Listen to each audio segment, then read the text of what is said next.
Hi friends, ഇന്ന് ഞാൻ വന്നിട്ടുള്ളത് ലോട്ടസ് ബിസ്കോഫിൻ്റെ ചീസ് ഫ്രോസ്റ്റിംഗ് കേക്കുമായിട്ടാണ് കേട്ടോ. ഇപ്പോഴത്തെ ട്രെൻഡിങ് ആയിട്ടുള്ളൊരു കേക്കുമായിട്ടാണ് ഞാൻ ഇന്ന് വന്നിരിക്കുന്നത്. നമുക്കതിൻ്റെ ബേസ് ഇല്ലാത്തതിനാൽ 2 kg ബേസ് കട്ട് ചെയ്തിട്ടാണ് നമ്മൾ വർക്ക് സ്റ്റാർട്ട് ചെയ്തത്. അപ്പോൾ അതിലോട്ട് ഫില്ലിങ്സ് നമ്മൾ ബിസ്കഫിൻ്റെ ബിസ്ക്കറ്റും സ്പ്രെഡും വെച്ച് ഉള്ളിൽ ഫില്ല് ചെയ്തിട്ടാണ് നമ്മൾ ഐസിങ് ചെയ്തിരിക്കുന്നത്. ഐസിങ് ഇച്ചിരി ബുദ്ധിമുട്ടായിരുന്നു, എന്നാലും കുഴപ്പമില്ലാത്ത രീതിയിൽ ഫിനിഷിങ് ചെയ്യാൻ പറ്റി. പിന്നെ നമ്മളത് സെറ്റ് ചെയ്യാൻ നമ്മൾ ഫ്രിഡ്ജിലോട്ട് വെക്കുകയാണ്. സെറ്റ് ചെയ്തതിന് ശേഷം നമുക്ക് അവരൊരു റെഫറൻസ് പിക്ക് തന്നിരുന്നു. അത് നമ്മൾ കേക്കിലോട്ട് വെക്കുന്നതിന് മുന്നേ തന്നെ നമ്മൾ പേപ്പറിൻ്റെ ബാക്ക് സൈഡ് നമ്മൾ ബട്ടർ പേപ്പർ വെച്ച് ഒട്ടിച്ചതിന് ശേഷമാണ് കേക്കിലോട്ട് അത് നമ്മൾ പ്ലേസ് ചെയ്യുക.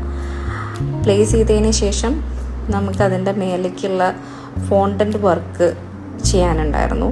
അപ്പോൾ ഒരു 30 എന്ന് എഴുതിയിട്ടുള്ള ഒരു ഫോണ്ടൻ്റ് ആയിരുന്നേ, അതൊരു ബലൂൺ ഷേപ്പിലായിരുന്നു. അപ്പോൾ അത് ഫോണ്ടൻ്റിൽ നമ്മൾ ചെയ്ത് കഴിഞ്ഞതിന് ശേഷം നമ്മളത് കേക്കിലോട്ട് പ്ലേസ് ചെയ്യുകയാണ്.